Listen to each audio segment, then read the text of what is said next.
Donald J. Trump.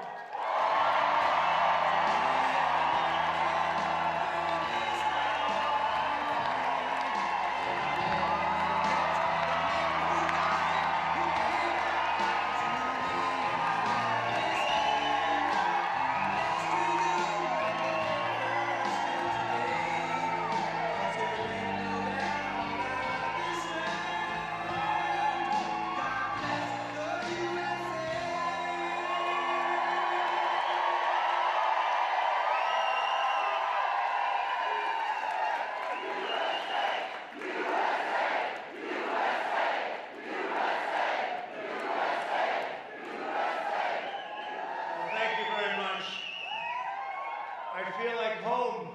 Realtors.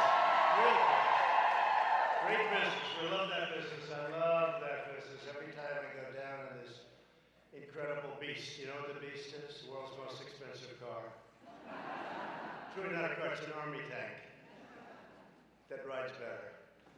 But it's something, but I look at the real estate. I'm always looking at the real estate. I don't know. I'll never get it out of my blood. It's in our blood, right? Please sit down. Sit down if you want. Sit down. You know, I tell you to sit down because otherwise they'll say he got no standing ovations. The fake news, they'll say.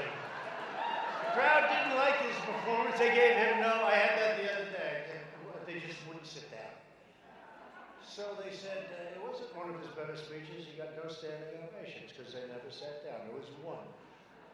But we love you people, and I know they were just telling me, John, that it's a record. They have people here, they have people in all the ballrooms all over this beautiful hotel, and they have people outside, closed circuit. Somehow you people know real estate, so you know you have the best location, right? But I'm honored to be here with the hardworking men and women who help millions of families live the American dream, and that's so true. The incredible members of the National Association of Realtors, a name I know very well. I want to thank my friend. He was my friend, my competitor for a while, but he was still my friend. Secretary Ben Carson for his tremendous leadership.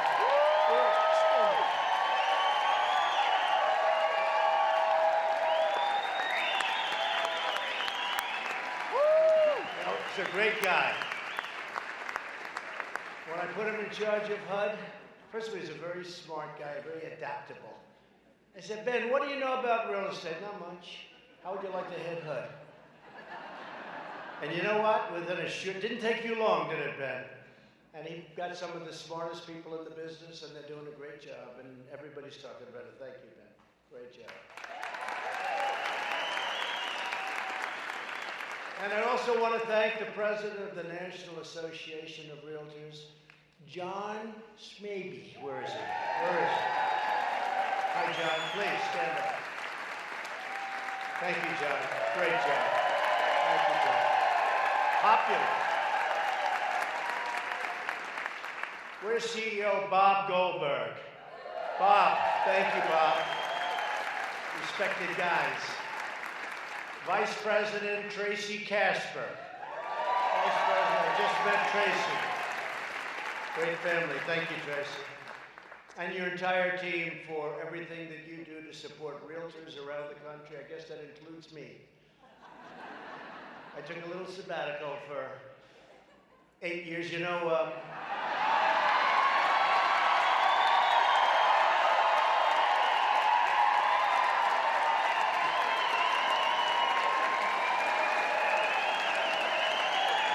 but I miss you.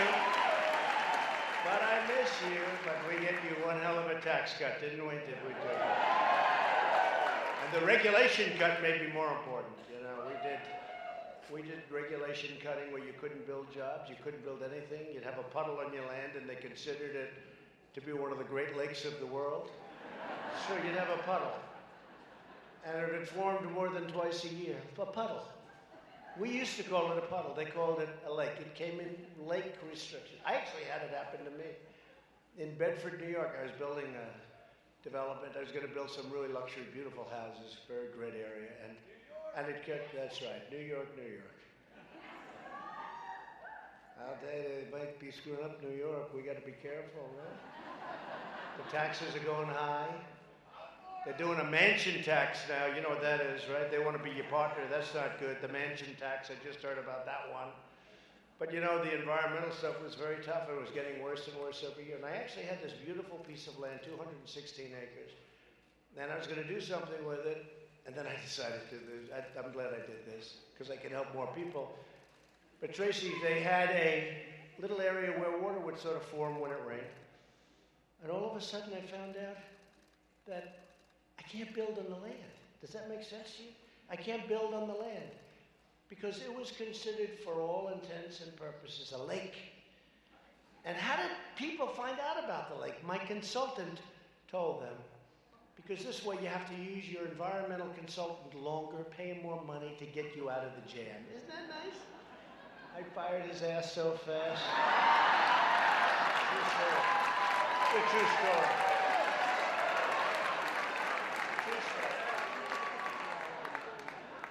I'd see them up in Albany, what are you doing here? And they were making it more and more difficult, so you had to hire a lot of people. But that's what we're getting rid of. We're getting rid of a lot of the regulations. And frankly, I've had some great business leaders talking to me. And if they had their choice between, we have the biggest tax cut bill in the history of our country, and we also, in that bill, got included ANWR, one of the great oil sites in all of the world, in Alaska. And we got rid of the individual mandate, which is by far the biggest problem with Obamacare, the individual mandate. Where you paid a lot of money for the privilege not to pay a lot of money for health care. How about that one? This is the only thing. You paid not to have it. You paid a fortune not to have it. And we got rid of it. So, but we are doing regulations, and I think regulations, frankly, maybe are a bigger reason for our tremendous success as a country over the last 2.5 years, maybe even bigger than the tax cuts. I mean, it's incredible what's happening. I just left Louisiana, and we're building, oh, wow. Well, then you know what I'm talking about, building a tremendous LNG terminal, LNG refiner. It's $10 billion, one of the biggest in the world.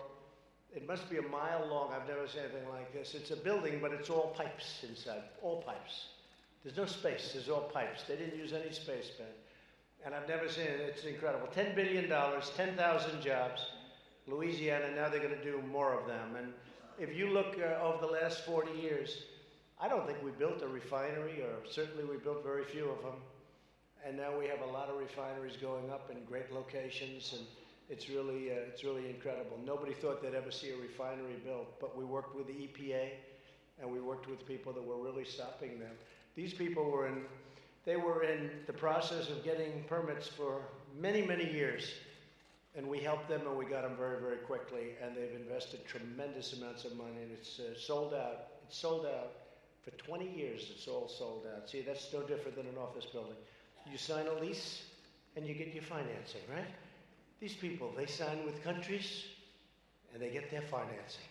But I think it's bigger and probably even better, if you want to know the truth. And they're happy, and it's a lot of people that are working, and we did that, but we did many of them. We did the pipeline, as you know, the big pipelines, the Keystone XL pipeline. We did the, right? That was dead. 48,000 jobs, and the Dakota Access Pipeline. And these are tremendous things, and frankly, environmentally great. Better than tracking it down, better than putting it in trains, better than doing any other way. And it goes to the various parts of the country that need it. They're fantastic. These are things that would never have happened if other people got into office. I could almost say if almost anybody else in the world got into office, I don't think it would have happened, including Republicans. But before I begin, I'm pleased to announce that we've just reached an agreement with Canada and Mexico, and we'll be selling our product into those countries without the imposition of tariffs or major tariffs. Big difference. As you know, Canada has been for years, and we have a great relationship with Canada and the Prime Minister. We have a great relationship, but they've been charging us extremely high tariffs, as much as 285% or more for our agricultural products, which is an absolute barrier. It's essentially a barrier. In other words, when you pay 285, guess what? You know what they're saying? We don't want your business. So it was a barrier to our farmers being able to do business with them. to our farmers being able to sell product in there. So that deal is going to be a fantastic deal for our country. And hopefully Congress will approve the USMCA quickly. And then the great farmers and manufacturers and steel plants will make our economy even more successful than it already is, if that's possible, which it is possible.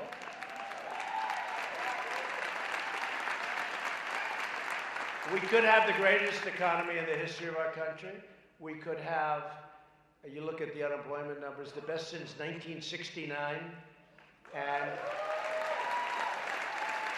in a very short period, it will be, assuming we just go a little bit further, it'll be the best in history. The unemployment numbers are great, but the employment numbers are even better. We have the most people working today than at any time in the history of our country. We have almost 160 million people working. And many of those people are going to go out and buy a house, right, Tracy? They're going to use you as the broker. They're going to call Tracy, I want to buy a house. And I won't pay you 6%, Tracy, I will. I'll pay you 1%. I was famous for that. No. Don't worry, nobody accepted it, don't feel it. But I tried like hell. Okay. No, but I'd get it down to 4 or 5, that's not so bad. I had one case in Palm Beach, believe it or not, $100 million house, can you believe it? And the broker did a fantastic job, and I told the broker, I'm paying you more than you're supposed to get. He got millions. Sold the house for $100 million, you believe it? Bought it for 39, then I sold it for 100. It wasn't immediate, it took a couple of years, that's okay. I had to paint it inside a little bit, a little paint, little fix-up, a little fix-up. I call it a turnaround.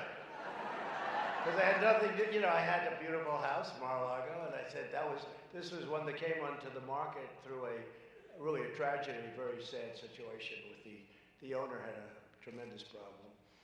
And so anyways, put up and I got it and I sold it, I flipped it, but I had a great broker, 2 good brokers actually, but I paid them more money than they actually asked for. I made a deal with them and I paid them more. And I've done that a lot. I've also done it the other way where I'm not so happy.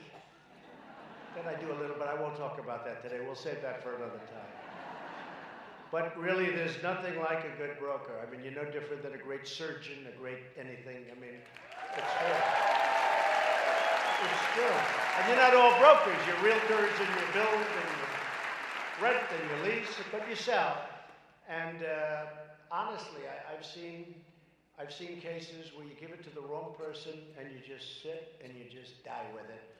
And then the right person comes along and it's like genius. It's like genius. And you have to remember those people. Those are great people. And you have to reward them properly. I really mean it. You have to reward them properly. So you are really, truly, fantastically talented people. There are some probably in this room that don't have such great talent.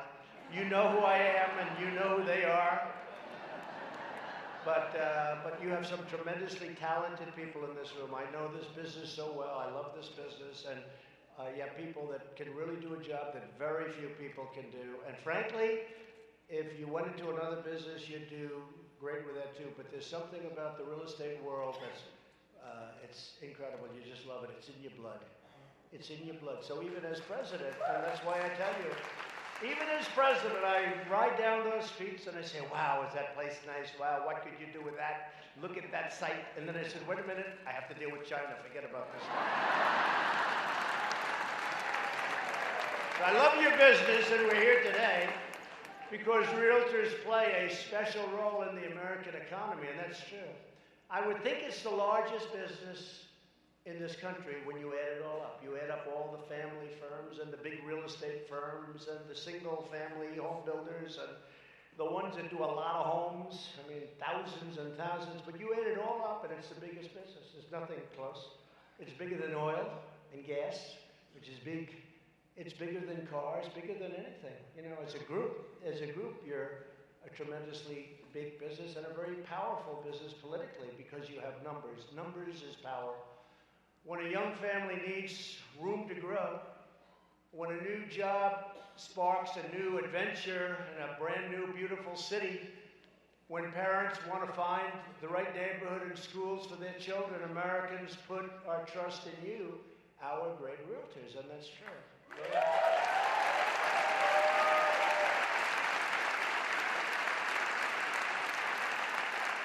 I mean, I'll just tell you one little thing. In what business do you have where you're selling your home's very important to you, you may not sell it, maybe you'll only sell it if you get the right price, and you leave the key under the mat so the broker can take anybody they want even though you're going to be away for 3 weeks, right? How many people trust people? You would only trust a great realtor to do that, right? Not a truth to that.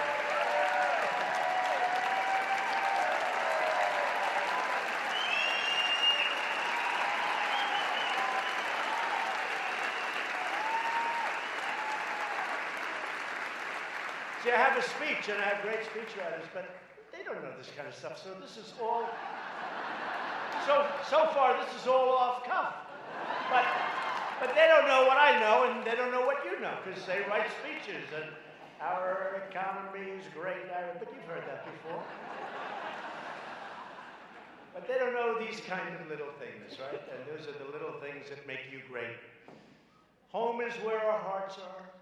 And all of you, as Americans, you find a home for the ones that you love the most. So today I want to thank all of you. This is a time of extraordinary opportunity for our country. And as I said, I think our country is doing better now than we've ever done before as an economy. And I think it's going to get even better. We're the envy of the world. There's only truly never been a better time, in my opinion, to build and break ground in America. People are making a lot of money and they're doing well and jobs are so good and so many positive things are happening. We've added nearly 6 million jobs since my election, including more than 120,000 real estate jobs. You believe that? See, I view that as a negative. I say 120,000 more people that we have to compete with, right? What do we need that for? We've also gained more than 650,000 new construction jobs. And you know, and if you remember when I first came here, and if you remember 3 years ago, 4 years ago, 5 years ago, it wasn't so good, but right now America really is once again a nation of builders. We're building again.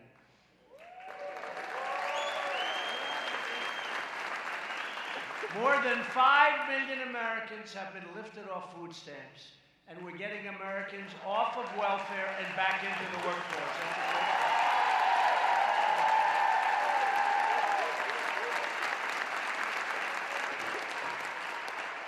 That's a great thing. I mean, you think of that, 5 million people off of food stamps. You know what that costs? First of all, it's a tragedy.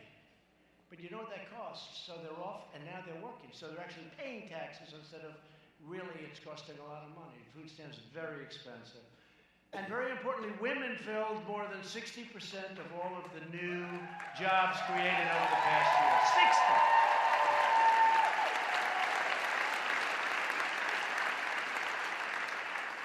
So I think the men should sue the women for discrimination. They should sue. Get a great lawyer. And after years of stagnation, wages are rising fast with the quickest growth for blue-collar workers. The best statistic of all, and people don't know, everyone's doing great, the rich are doing great, the not-so-rich are doing great, the middle income is doing the best, but the best of all, the blue-collar worker has the biggest percentage increase of anybody, and that's great.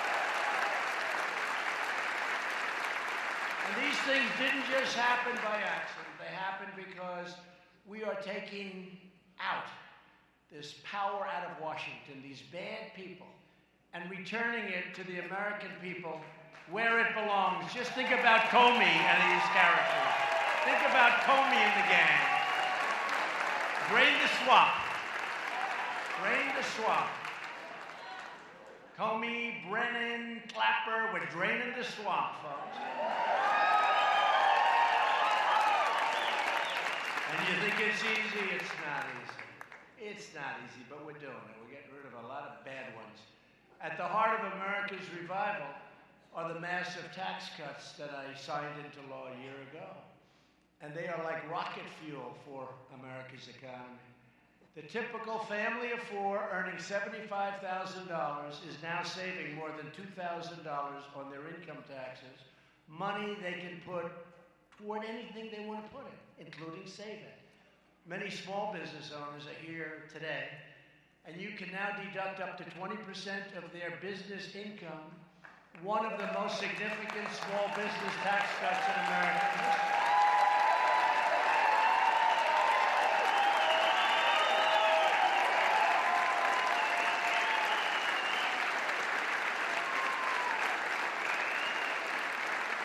Thank you. It's so good that you see that, because a lot of people, you know, they're all getting these tremendous tax cuts, and a lot of people don't know they're getting them, and sometimes they're taken out by the business, so, you know, they're getting checks, and they notice they're a little bit bigger, but they don't really notice. You people, many of you have your own businesses, and you see the kind of money that you're making, much more money, and you're investing much more money. But it's great that when you see it, you know, you're very entrepreneurial people. Real estate people are. If you're not, you're in deep trouble. If you're not, you don't want to be in this room very long, because you won't last. But it's pretty amazing. And the other thing that's amazing is one-year expensing. How about that? I mean, one-year expensing, I think, is one of the biggest things. And nobody talks about it, really, but it's a tremendous, you write it off in 1 year, and nobody thought it would ever see the day when you get that. But it spurs growth, and it's been fantastic. And we've also done something that for this room and for farmers and for ranchers and for, you know, small businesses, fairly big businesses actually, we've virtually eliminated the very unfair estate tax, also known as the death tax. So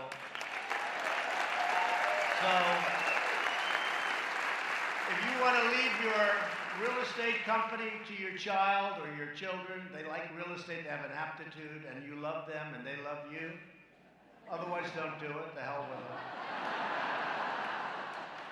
I've seen parents that are so badly treated by their kids, and the parent comes to me, oh, I love my child. And I'm saying to myself, man, that child treats her badly. So I would tell him, you know, your child is not a good child. Don't leave him. But for those of you in the room, and I would say that includes probably 90%, I'd say there's 10%, who does not love your child or children? Anybody want to raise your hand? No, I can't believe that guy raised his hand. No, I'm not going to ask your name. I'm not going to get you. But what we have now is you don't have to pay any estate taxes. You know what that is? That's a big deal. Because a lot of times, and it happened with the farmers, where in some cases they're land rich but not income rich, but the farm's been in the family for 150 years and they love it and they do well and that's what they do and they love it. They wouldn't want to do anything else. And they'd die and it would be taxed on the value of the land and all sorts of things happen. Then they go to the banks and they borrow money and then they have a little downspell and they end up losing the farm, losing the business. You have no tax to pay anymore and nobody talks about it, but to me that's a big thing. That's a big thing.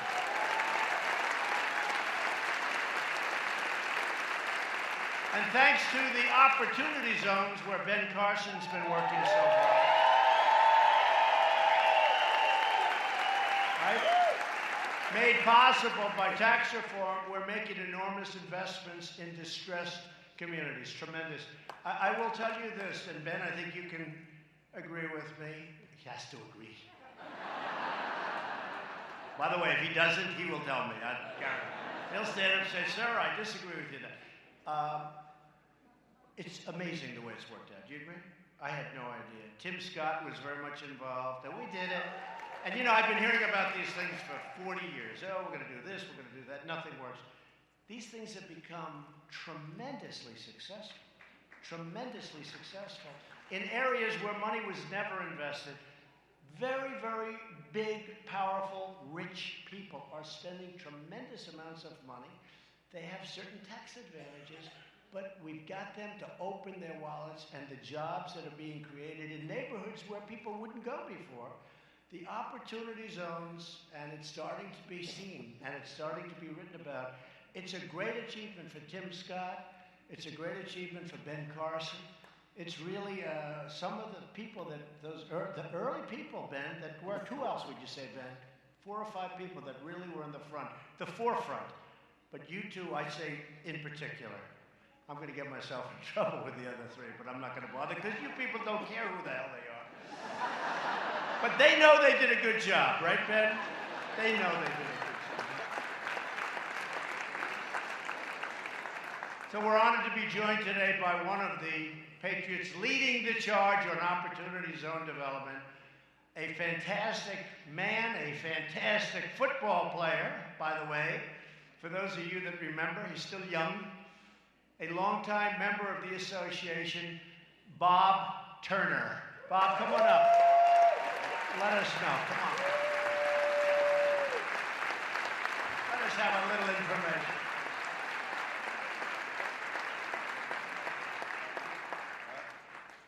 Thank you, Mr. President. What an honor to be here today. Thanks. Thank you so much for this great economy. When you were elected in Memphis, the cloud lifted off of Memphis and the economy took off. It really did. And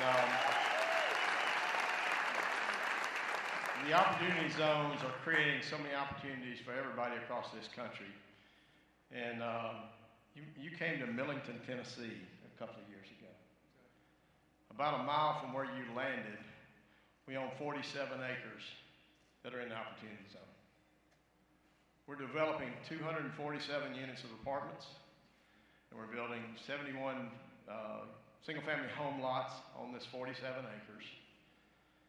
We will create about $40 million of economic development in Millington, Tennessee.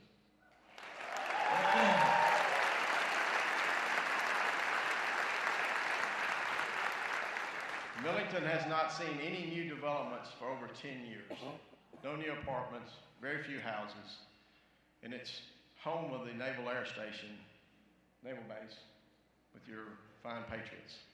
And it's going to make a change in that town. We're also developing a large development in Memphis. It's 1,500 apartments, a hotel, and about 35,000 square foot of retail space that will create about $400 million in economic development. It's not in the opportunity zone, but it's creating a tremendous amount of jobs in Memphis. Yep. Yep. So, as realtors across this country, we've been talking about this all this week, and I've told them they are the catalyst for this opportunity zone with Mr. Carson and President Trump. And without it, we would not be able to revitalize these communities that need help. I had the opportunity to come to the White House and represent our realtors in your economic summit for the Opportunity Zone. And I thought it was all about real estate, but it's about workforce, it's about housing, it's about every kind of economic development you can do in these zones. And it's really going to make a difference. As you said, the money's flowing. The day that y'all release those rules, the faucet turned on. There is hundreds of millions of dollars looking for a place to invest in your communities. And this group here, Mr. President, is in the center of it.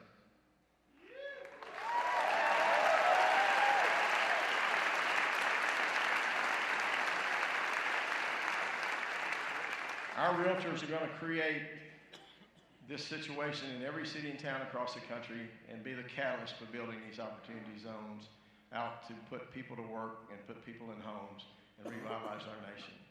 And we, on behalf of the realtors, we want to thank you. And I want to say one more thing. Thank you, Mr. President, for making America great again.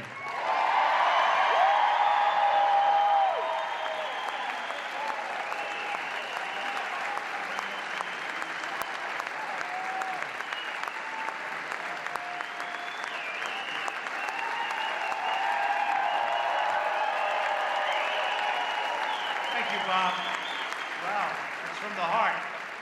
No notes, no nothing. That's from the heart.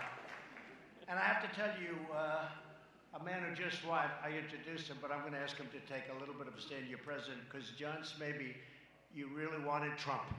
And look how you turned out. Stand up, John. wanted Trump. You wanted Trump. Thank you. Thank you.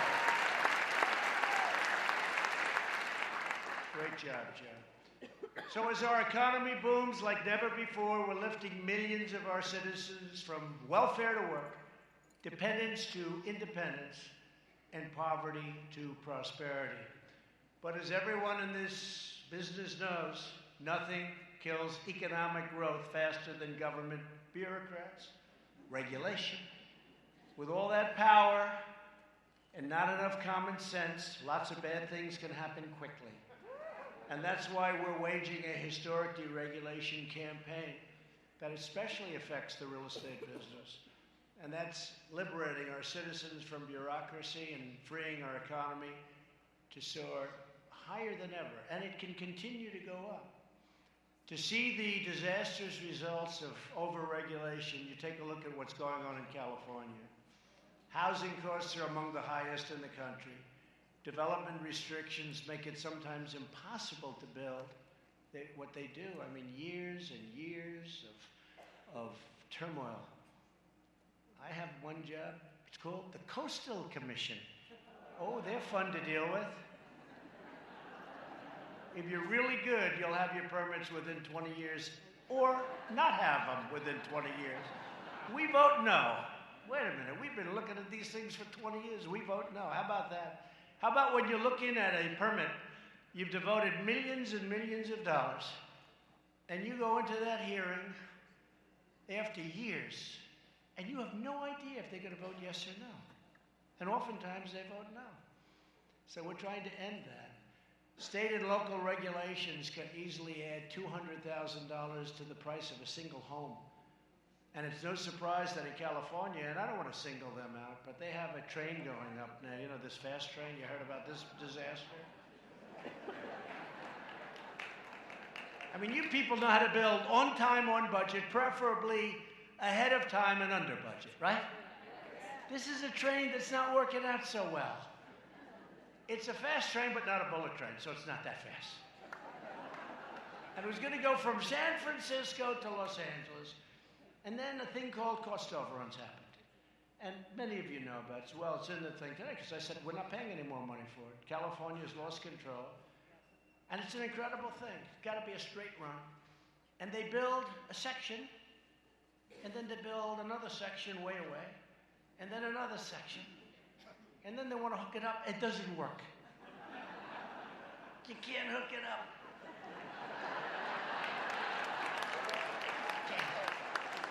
Doesn't hook. It's a little crooked.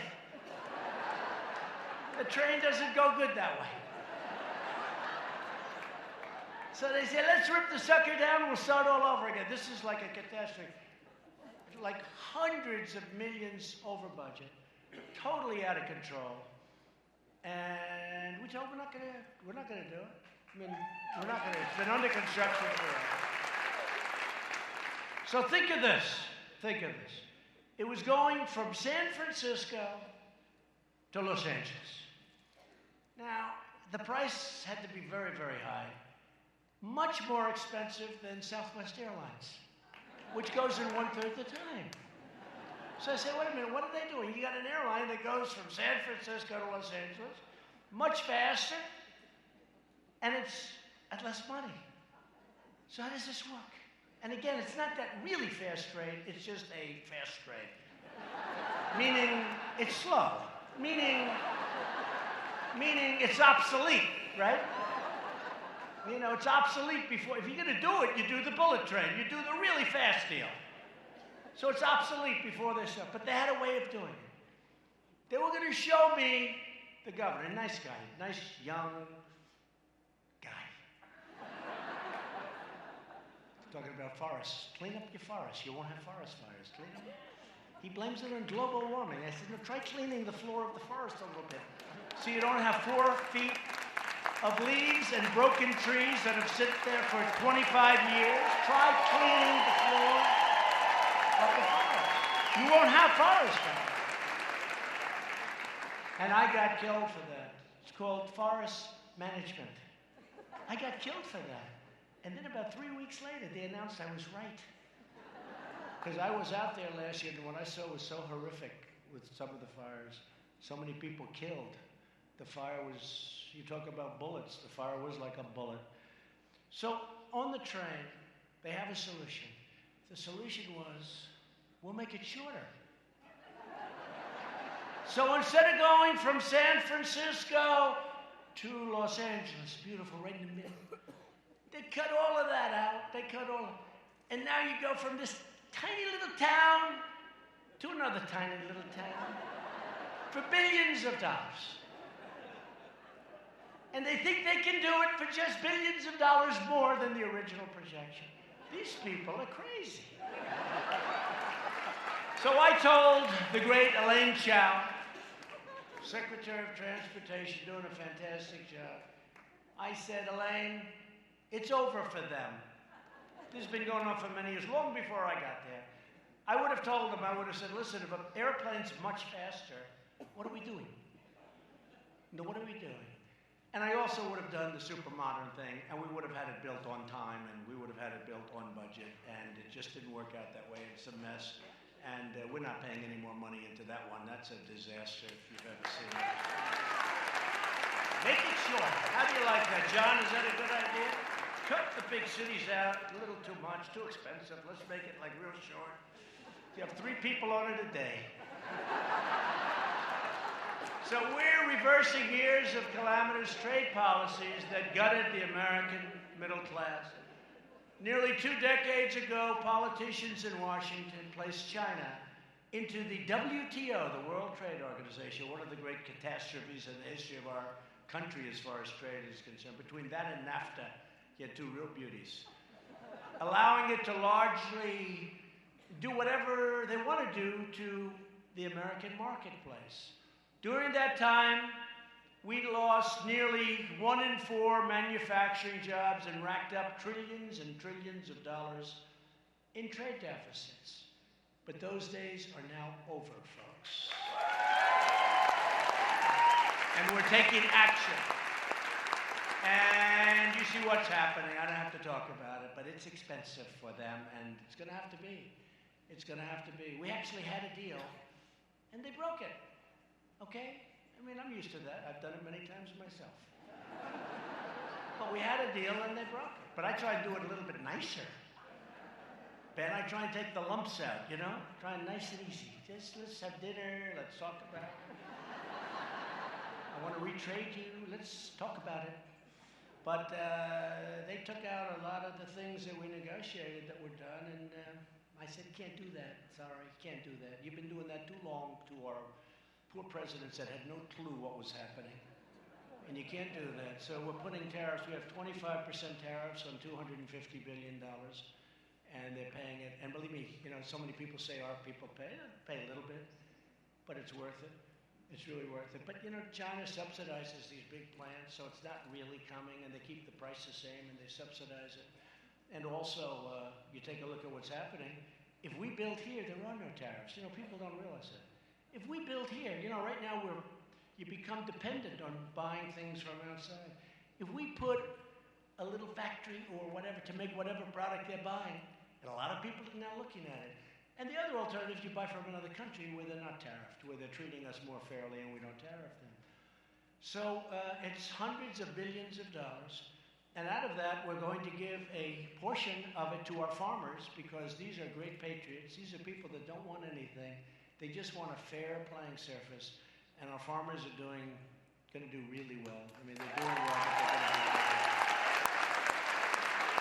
Between that and the USMCA, our farmers are going to be very happy very shortly. But you're talking about maybe $15 billion to our farmers out of $125 billion. And they're really, you have to understand, they've taken the brunt because China, to negotiate with us, said, well, we're not going to buy any of your farm products. So I called Sonny Perdue, our great Secretary of Agriculture, and I said, Sonny, what's the biggest amount they've ever spent in this country? He said, about 15 billion. People could say 18, 19, but basically 15 billion. I said, so let's take 15 billion, set it aside out of the 100 or 125 billion, whatever it may be, And what we'll do is the farmers will sell at a lower price because of competition.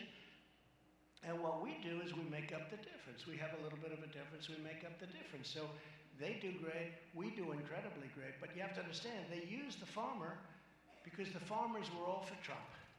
And the farms, what people don't realize, you go back 18 years, the farms have been going like this, been going steady. It's not just, I'm here 2.5 years, but you can go back 18 years and you see what's happened. Has it worked out? NAFTA's been bad for the farmers. A lot of people don't realize it. They get stuck on it out of habit. But we're taking care of our farmers and everybody's happy about it. I've never heard a complaint, literally. But these are patriots. I watch some people on television today because some of them don't even know what I just told you. They said, yeah, we're hurting, but I know that China is doing terrible things to us for many, many years, and we want our president to fix it. And this is the only president that's had the courage or the guts to fix it, and we're behind our president. That's the farmers said that. The farmers.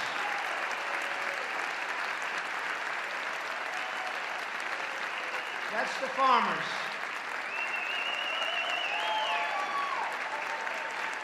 Farmers are incredible. I don't know. They may even be better than the Realtors as far as I'm concerned. I think they're better than the Realtors. I'll tell you a quick story about farmers, though. Recently I had about 22 of them in my office in the White House, in the Oval Office, the room right next to a beautiful conference room. And we're sitting there, and they're explaining how, they're not doing the business with China.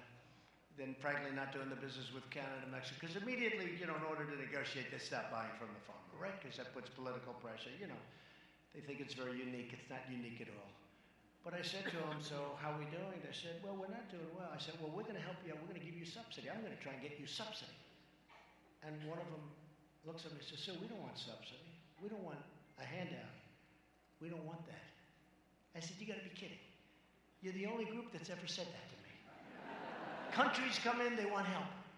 Everybody wants help, they want free. What do you mean by that? We don't want that. We want to produce. I've been on this land with my family for 150 years. He said, my family's been here for 152 years or something. He said, we just want a fair playing field. It's not fair what they've done to us with Canada charging us 285% tariffs. We took care of that. With all of the things that happens, and then China, every time they want to negotiate with the United States, they stop buying farm product. And China's massive. They can buy a lot or stop buying a lot. And they use the farmers to negotiate, and especially with me, because they know I love the farmers. And they know the farmers, you look in the middle of this country, that whole thing is beautiful Republican red. That whole thing. So they use them. But I thought it was incredible. They said, we don't want subsidy. We don't want a handout, sir. We don't want this. We want just a level playing field. Let us do what we do better than anybody in the world. I said, man, is that nice. And every single person in that room agreed with him. It was great. So I had to tell you that story. It's not a real estate story, but I found it to be pretty amazing because I'm on the other side all the time. Every day people come in and they all want something. Countries want military protection. Really? You want it? Wealthy countries. You going to pay for it? No, we would think you'd pay. Oh, no. Those days are over too, folks.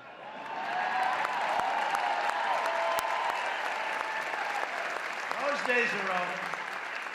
That's almost as bad as trade, you want to know the truth. But we're getting it all fixed up. After years of building up other countries, we're finally building our country. And I've directed federal agencies. Thank you.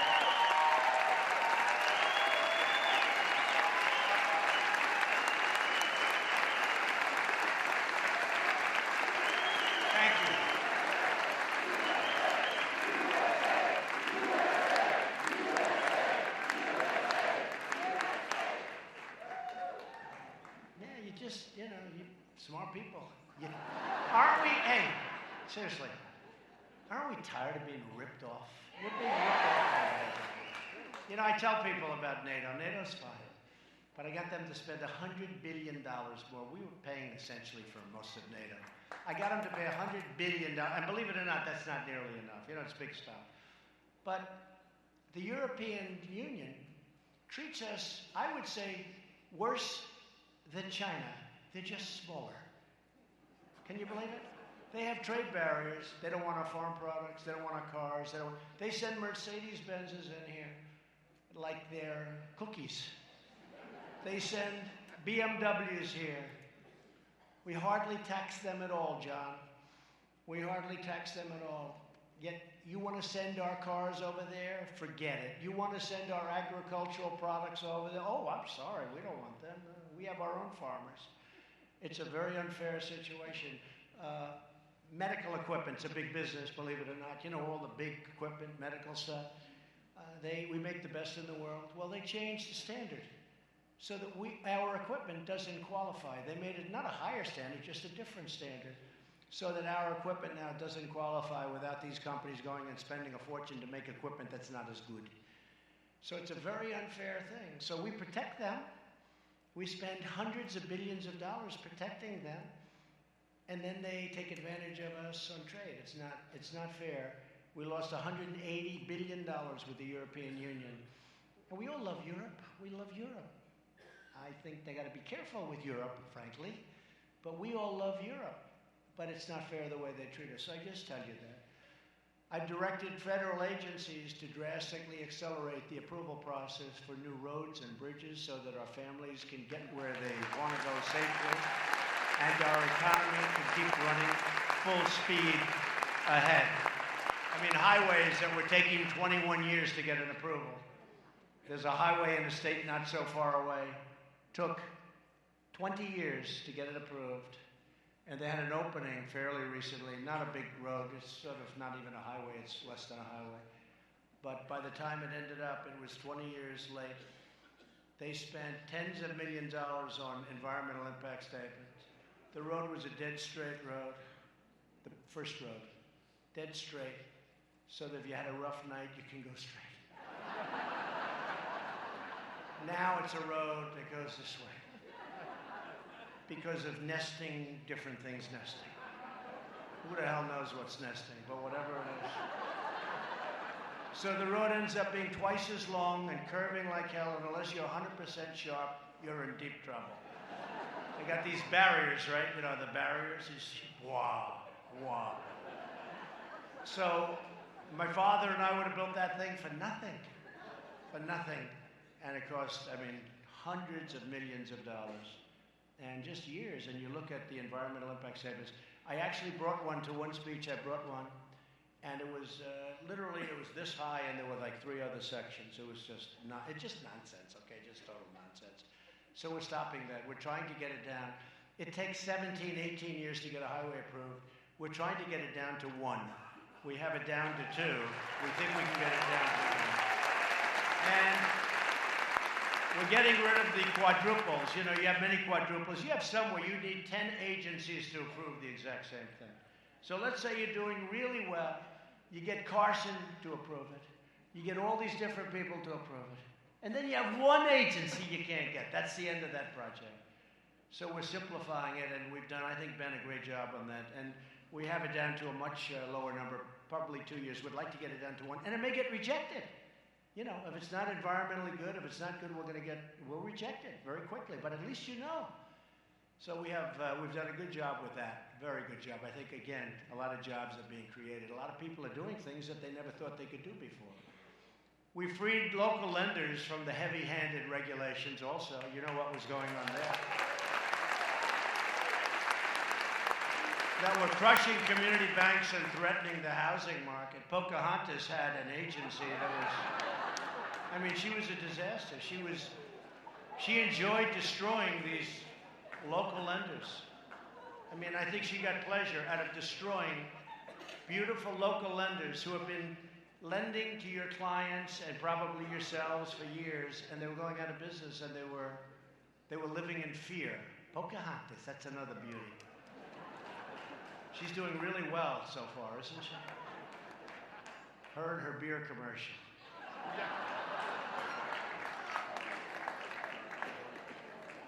How about the kid? Did you see the way she got the kid? Did anybody see that? Anybody see? Whether she wanted the child brought in front of her? What? Oh, that kid moved quickly.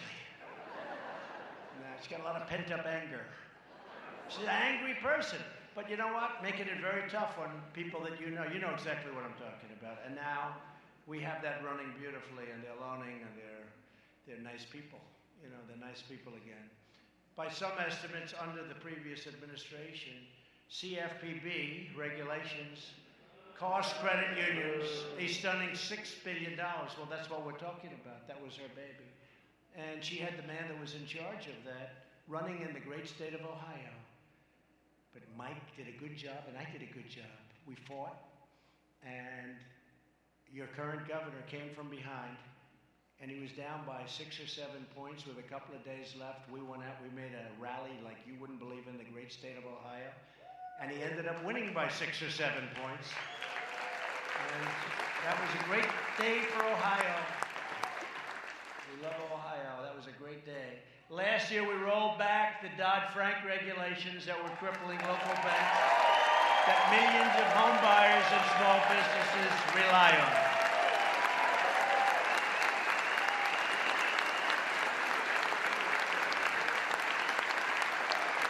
I didn't know this was a banking convention. I thought this was a real estate convention. But you know what was happening to bankers, right? John, I mean, you know what was happening to bankers. The bankers are being crushed, and they're being threatened. And these are people that were phenomenal. They were being destroyed. Now small lenders are once again thriving. They're free to invest in our communities and help more families experience the joy and the pride of home ownership. And I'll never get credit for this. The press doesn't give me any credit for anything, no matter what I do. No, it doesn't matter. Look, who cares? The people know. The people know. That's why I have to go through a different source. It's called do speeches and go with our social media stuff, which is quite powerful, I must say. But they're very dishonest. And, you know, we're right now dealing with Iran, and they put out so many false messages that Iran is totally confused. I don't know, that might be a good thing. No, they put out the fake news. They put out messages. These people right back here, they put out messages that I'm angry with my people. I'm not angry with them. I make my own decisions. But I'm angry with my people. I'm not angry with my people. I'm worse than they are. They're worse than me are. They're more militant. Mike Pompeo's doing a great job. Bolton's doing a great job. But they make it sound like it's a conflict. And the good news, I was thinking today, I said, gee, what must our adversaries think? And then I look and I say, you know, it's probably a good thing, because they're saying, man, I don't know where these people are coming from, right? But they put out false, you know, they say confidential sources. Do you ever notice they never write the names of people anymore? Everything is, a source says, there is no source. The person doesn't exist. The person's not alive. It's bullshit. Okay? Bullshit.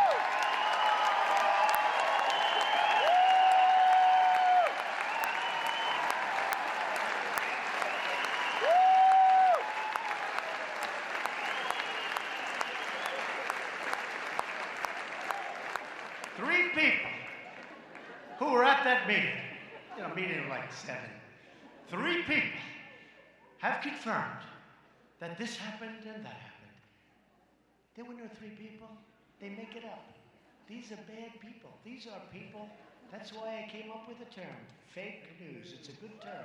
I've had better, but that's a good term. Fake news. It's a hoax. My administration is also committed to reforming our housing finance system, so important. More than a decade after the financial crisis, Fannie Mae and Freddie Mac are still in conservatorship. Fannie and Freddie still dominate the market with no real competition from the private sector. And the taxpayers are still on the hook if another crisis should happen. And this is a pretty urgent problem. We're doing well with it now. It's well managed now. We have great people. But it's a pretty big problem. And it's really a problem that other than government should be doing. So we're looking at different alternatives. We have many geniuses looking at it, and we'll figure something out. But Fannie and Freddie can do a lot better than they're doing, although now they have some very good people running it. And that's why I recently directed the Department of Treasury and HUD, Ben, to develop a framework for a modern housing finance system. And you're working on that, Ben? I know you have some incredible talent from Wall Street coming in.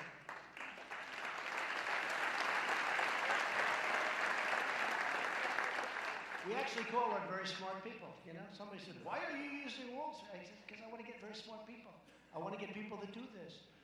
And one that welcomes the private sector, competition, protects taxpayers, and preserves homeownership for future generations to come. So we will be working closely with Congress to pass these critical reforms, and we will consider taking other administrative actions to modernize our housing programs and to ensure more affordable housing, to get rid of ridiculous regulations so you can build and build quickly and build beautifully. Actually, you'll put more money into the house because instead of spending on a ridiculous paperwork, you'll be able to buy better lumber and better flooring and better windows.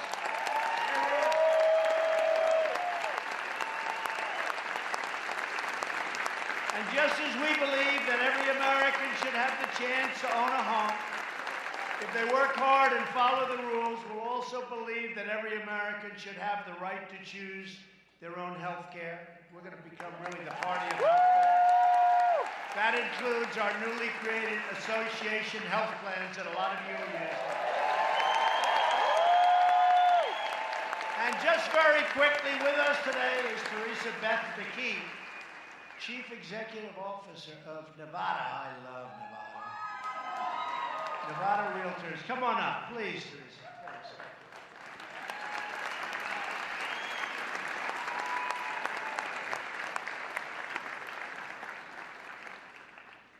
Thank you, Mr. President Trump. It's such an honor to be here, and we thank you for the work with the Department of Labor to open up association health plans for our members.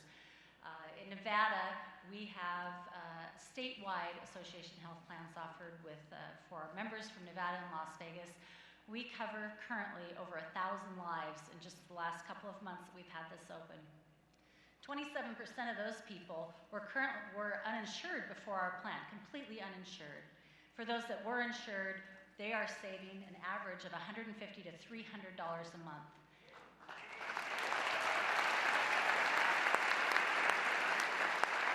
It's saving an estimated $2 million in Nevada this year. And that money goes right back into their businesses and right back into their communities, helping our economy.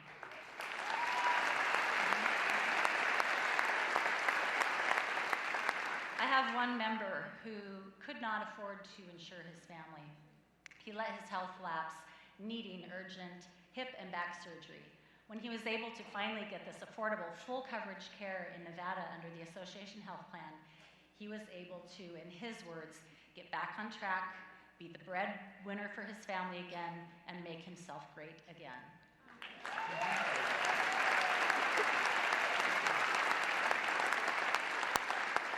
Another really critical part of association health plans is what it's done for our rural communities. Before association health plans, our rural communities had one choice, one product, one plan. Through Hometown Health, they have offered multiple insurance products to the rural areas. That gives our rural realtors a choice now of their health plans, a choice of the products that they use to insure themselves and their families. We recently a couple of colleagues and I went and met at the White House with the Department of Labor because association health plans are under attack. And we're working with the Department of Labor to ensure that this critical need for our realtors is allowed to continue. It's critically important to our realtors to have choices to fully affordable and full coverage health plans. Thank you again, Mr. President. That's great.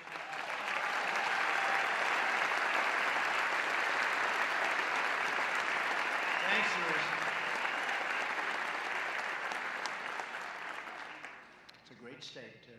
Great. And it is under attack. You know, these health plans are because they want to keep the public deal going.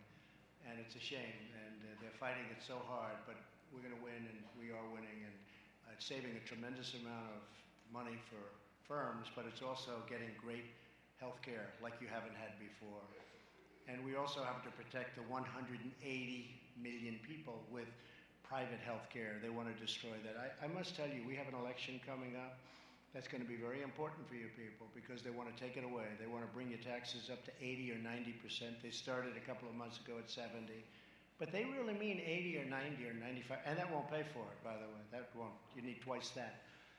So you have to be very careful. But we'll always be defending America's rights to have low-cost, high-quality health care of your choice. So important. And sadly, when you look at what's going on with Washington, you see a lot of positives, but you also see people that are fighting very hard. They have 25 people now running for the office of president. And some of these people are stone cold crazy.